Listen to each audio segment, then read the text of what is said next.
All right, so today we are checking out a new model from CMB, and here is the authenticity card, the Devourer. You got all the details there. Let's check this baby out. You know, I have already messed with it a little bit, and my goodness, they did a damn good job with this. This one's, it's different. It's not like anything I've seen so far, you know, especially from them.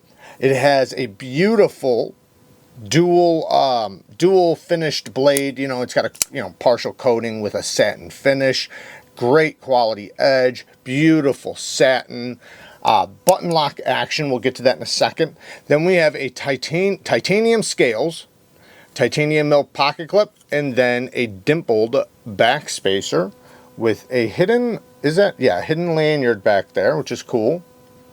The clip has like an opening underneath it, which is pretty weird.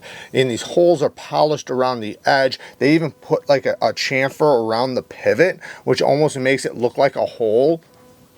There's a lot of little extras on this one that you got to pick out that, you know, you might not notice right at first, you know. Even like this, man, look at this jimping right there. I don't know if I've ever seen texturing like that. That is really cool. I actually like that. That's a cool way to do it. And it actually, this is effective. Wow. Yeah, that's actually pretty cool. Damn cool. So let's talk about the action, and we'll get to the ergonomics. So it has a thumb ramp. I'm going to call it a thumb ramp. Yeah, that's a thumb ramp with texturing. It does ramp up, and it has texturing on it. So you can thumb flick it, and it's comfortable. Oh man, it lands in a great spot too. That's easy to launch. Yeah, that's nice. And then reverse, same thing. Yeah, the reverse looks phenomenal. Great texturing, great amount of detent too. It's got a strong detent in a good way. Nice, that's awesome. And then we have a front flipper. Now, good thing they did the right jimping, because I don't think that this would be a great front flipper if it didn't have amazing jimping. So because it does, you can just put your finger right on top and just snap across, and it works very well. You can also put it in the front. You can do the reach over, but your finger almost wants to touch the button when you're doing this. So you got to hold your finger down, which can be a little bit difficult. You can do the side finger. The jimping's sharp, so with the side finger, you're probably not going to want to do it over and over and over and over and over. But, you know, hey, if you got the callus for it, it'll be just fine. The thumb flick is, you know, really good, though. You know, the traditional front flipping action. A little bit of an awkward front flipper, but because of the texturing, like I said, it does work. And, you know, it does make it look a little bit more minimal. It has a little bit of a different style. But, you know, you do have to, like, not get used to it, but you will. You will quickly get used to it. Sharpening tool and plunge grind, it's a little different how they did that. But, hey, I like it. As long as they, you know, separate the plunge grind, which they absolutely did. You can see it does have a tapering plunge grind, but, you know, it drops straight down. So you have all of that life to sharpen off, or at least a little bit. Hopefully you don't hit back here with the stone, which, you know, could happen, hit this coated area. It should be fine, but, you know, that is something that is a risk. Ergonomics. Yeah, it's good. I noticed these little chamfers and stuff, or I noticed these little spots right around in here in my hand. Not in a bad way. I'm not saying it's like bad, but I notice it. So through hard cutting, it might not be the most comfortable. Choking up is nice, but I don't see this as a hard use knife. This is going to be, you know, just a nice EDC knife that could be, you know, an everyday user. Obviously, utility cuts are going to be good. Nice long edge with very little taper, so it's going to slice really good without coming out of the cuts. Pinch grips are going to be amazing. You can cut backwards.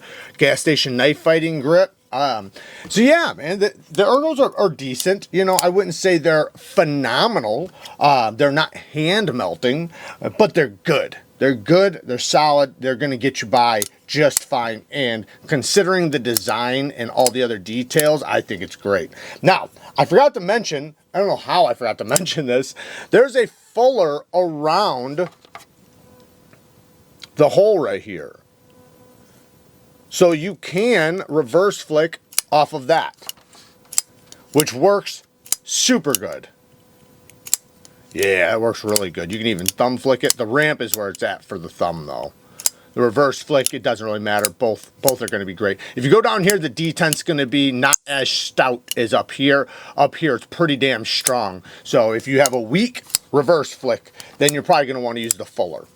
Not that it's a weak detent down there, but it's lighter than if you go up top. The closer you get to the pivot, the stronger the detent's going to feel. M390 steel, obviously, that's what the card said. CMB, you know, they do pretty damn good work. I got a few of their knives, and I've liked the majority of them.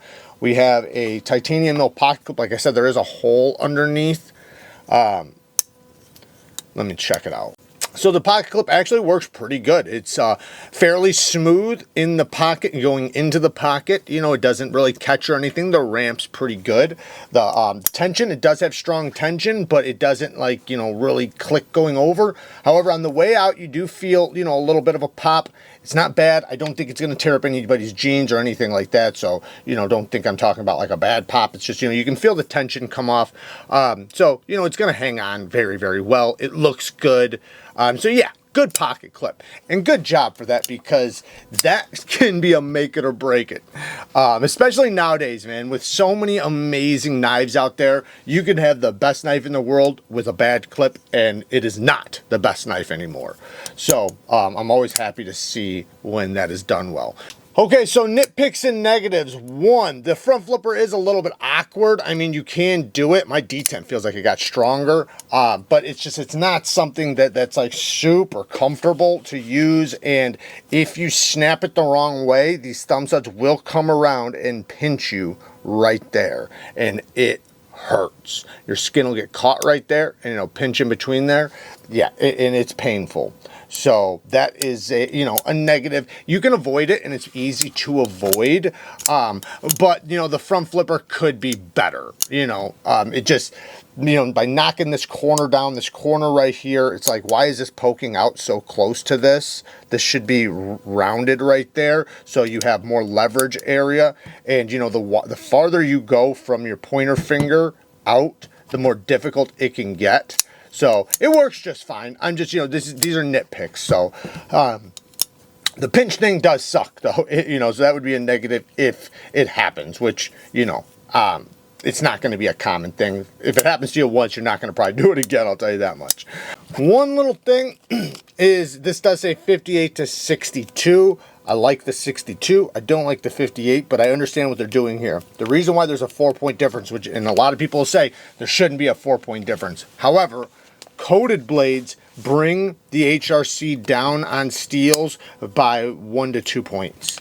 So it would have started out, at say 61 and then is now 59 because of the coating. So, I do understand that there's going to be a little bit of a range there when it comes to steels that use coatings, but, and they do have solid coated ones, so that makes sense. But yeah, I prefer to always see the HRC on M390 20CV 204P above 61, 61.5, 61.8, 62. That's the sweet spot for what we're getting from production knives. Obviously, customs will be able to take it higher, but as far as production knives go. Next thing is let's check the lockup really quick. Rock solid. Nice lockup, happy to see that. The detent is good. T8 hardware all the way around, love to see that. The price, almost $300, a little bit under 300, but it's 300 bucks. That's what it is, $298. So it does come in multiple different color options, which I always appreciate. Because, hey, we all have different tastes and flavors. So you have plain, you got bronze, you got the black one, you got the blue one. So pretty damn cool. The price, though, I say that's not too bad. I don't think that's outrageous. I think it is, it's leaning towards a high side. For 300, I think 275 would be, a little bit more better, but I don't think it's bad. So I'm not, you know, there's a lot of machining here, great materials, you know, that you can tell there was a lot that went into this. So, and it has a unique look. It's different. So that does, you know, in my opinion, add to something. The shape of the handle is pretty unique in a way. So yeah, I don't think it's a bad price. I think it's a pretty good price. You know, I think if you like the way it looks and everything I've said so far, yeah, I think this could be one that that you know, that as long as you love the way it looks and everything. You know, some people aren't going to like the way it looks. Some people are going to look and say, oh, that looks like a gas station knife, which I don't agree. You know, gas station knives have specific things that make them look like a gas station knife or a mall knife. And the mall knives or gas station knives are literally doing their best. They're trying to replicate the real thing. So when you get the real thing, it can't look like a gas station knife. The reason why a gas station knife or mall knife looks the way it is because it's not the real thing, and you can clearly see the details that say that's not real, that's not legit, that's, you know, that's not the way that works, or whatever, right? So this is pretty badass and would be an awesome knife for a gas station knife company to try to copy. Anyways, pretty damn cool. You know, I don't got too many negatives. Just that front flipper deal. You know, the detent is, you know, pretty stout, so that'll probably break in. It might even become a little bit easier over, you know, a little bit of time and use. But you know, it's good. Anyways, there you guys go. Work hard, stay tough. Until next time, peace.